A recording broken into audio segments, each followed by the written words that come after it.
Excuse me sir, ఎవరండి మీరు? పేషెంట్ని డిస్టర్బ్ చేయకూడదు. పేషెంట్ కండిషన్ చాలా సీరియస్గా ఉంది. రేపు మార్నింగ్ వరకు ఎవరు ఐసీయూలోకి రాకూడదు.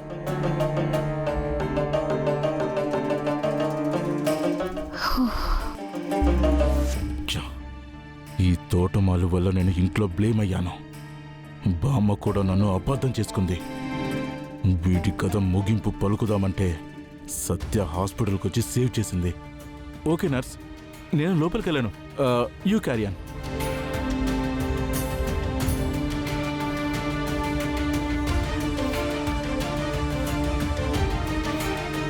విన్నావు కదా, ఎవరిని లోపలికి వెళ్ళనివ్వడం లేదు. నువ్వింటికి వెళ్ళు, నేను చూసుకుంటాను ఫణి. సత్య, నేను నీ పని కాకుండా ఇంకే విషయాల్లో జోక్యం చేసుకోవద్దని నీకు చెప్తూనే ఉన్నాను కదా. కానీ నువ్వు అన్ని విషయాల్లో జోక్యం చేసుకుంటున్నావు. ఏ విషయాలు? తోటమాలికి సీరియస్ అయితే హాస్పిటల్కి తీసుకురావడం తప్ప? అయినా నాకు అర్థం కాదు, మీరు కొన్నిసార్లు ఒకలా మాట్లాడతారు, ఇంకోసారి ఇంకోలా మాట్లాడతారు. అప్పుడు కూడా డేమా హౌస్ టైంలో నువ్వు రకరకాలుగా మాట్లాడావు. ఇప్పుడు కూడా తోటమాలికి సీరియస్ అయ్యిందంటే నువ్వు ఏదేదో చెప్తున్నావు. నాకు అసలేం అర్థం కావట్లేదు. అదేం లేదు సత్య, నువ్వు వచ్చిన పని పూర్తి చేస్తే నీకు డబ్బులు వస్తాయి, మా పని పూర్తవుతుంది. దాని గురించే మాట్లాడుతున్నా. సర్లే, అది నేను చూసుకుంటాను, నువ్వు వెళ్ళు. ఈ సత్య వాణ్ణి కాపాడింది. ఇప్పుడున్న పరిస్థితుల్లో ఏం చేయలేం. వాడి సంగతి తర్వాత చూసుకుందాం.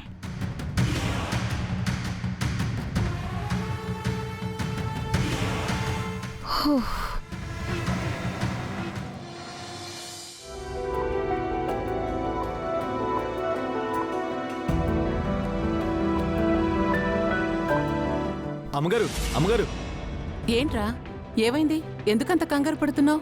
మన తోటమాలి కిట్టయ్య ఉన్నాడు కదా, ఆయనకున్నట్టుండి ఒంట్లో బాగలేకపోతే త్రిపురమ్మ గారు చూసి హాస్పిటల్కి తీసుకెళ్లారమ్మా.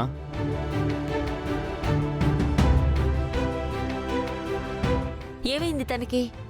ఏమోనమ్మా తెలీదు. కడుపులో నొప్పి అనుకుంటూ మెలికలు తిరుగుతూ నురగలు కక్కుతూ ఉంటే త్రిపురమ్మ గారు చూసి వెంటనే హాస్పిటల్కి తీసుకెళ్లారంట. అవునా?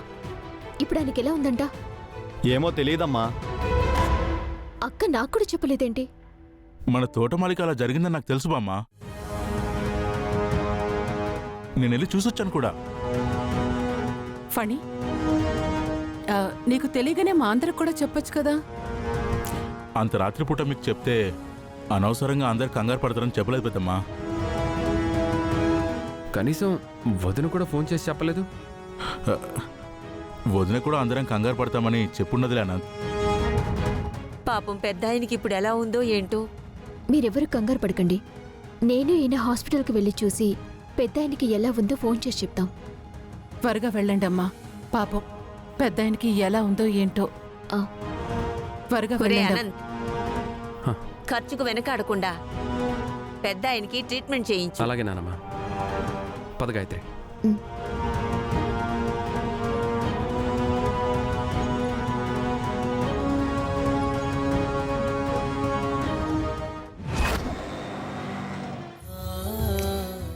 డాక్టర్, ఇప్పుడు కృష్ణకి ఎలా ఉంది?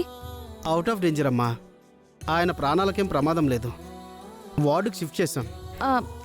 ఓకే డాక్టర్, నేను చూడొచ్చా? వెళ్ళి చూడొచ్చమ్మా. లహరి దా.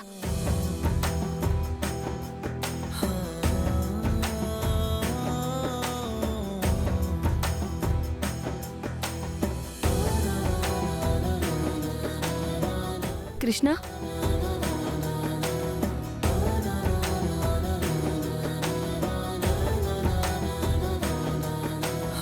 అసలు నీకు బుద్ధుందా? తోటమాలిగా ఇక్కడికి రావడం ఏంటి? అసలు నా కోసం నువ్వెందుకు వచ్చినట్టు? నేను నీకు ఏం అవుతాను? అదేంటి సత్య, నువ్వు నా భార్యవి కదా, నీకేం కాకుండా చూసుకోవాల్సింది నేనే కదా. నేను రాకపోతే ఇంకెవరు వస్తారు? కృష్ణ, నాకు మెంటల్ తెప్పించుకో. నువ్వు నీ భార్య భార్య అని చెప్పి నన్ను విసిగించుకో. నేను నీ భార్యని కాదని ఇంతకు ముందు నీకు ఎన్నోసార్లు చెప్పాను. సరేలే. సరే పాపా, రా.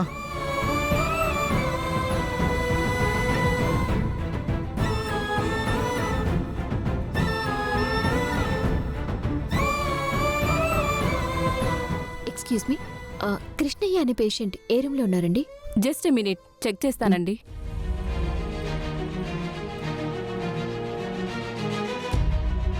ఎమర్జెన్సీ వార్డుకి వెళ్ళండి మేడం. థ్యాంక్ యూ, పదండి.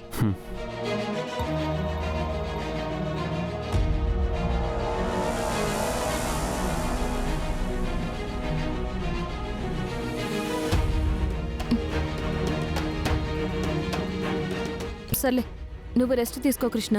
నువ్వు ఎంత తొందరగా ఆ ఇంట్లోంచి వెళ్ళిపోతే అంత మంచిది నీకు. దయచేసి నేను చెప్పేది విను. నేను ఆ పని పూర్తవ్వగానే అక్కడి నుంచి వచ్చేస్తాను.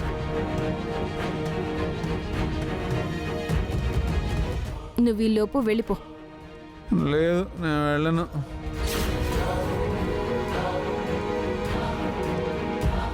నువ్వు వచ్చే వరకు నేను అక్కడే ఉంటాను. ఏం జరిగినా పర్వాలేదు. అబ్బా, నీకెలా చెప్పాలి కృష్ణ? చెప్తే నీకు అర్థం కాదా?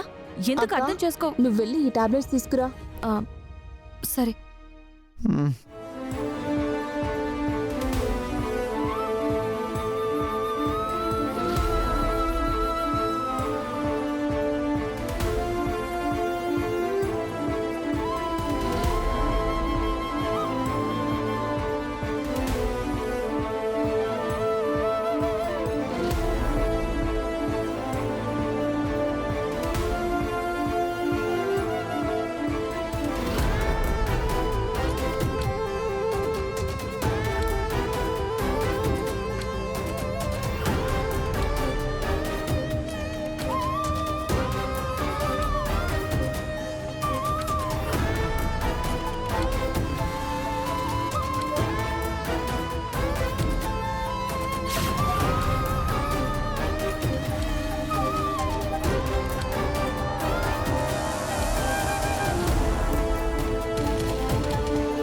కిష్టయ్య, ఇప్పుడు ఎలా ఉంది? బాగానే ఉంది బాబు, నాకేం కాలేదు. అయ్యో, కానీ మీకు ఇలా అవ్వడం ఏంటి? అసలేం జరిగింది? తిన్నాన్నం అరగలేదేమో, దానివల్ల అస్వస్థకు గురయ్యాను.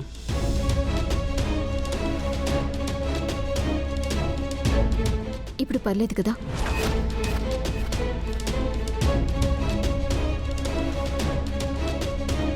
పర్లేదమ్మా. ఖర్చుల గురించి మీరేం భయపడకండి, అంతా మేము చూసుకుంటాం.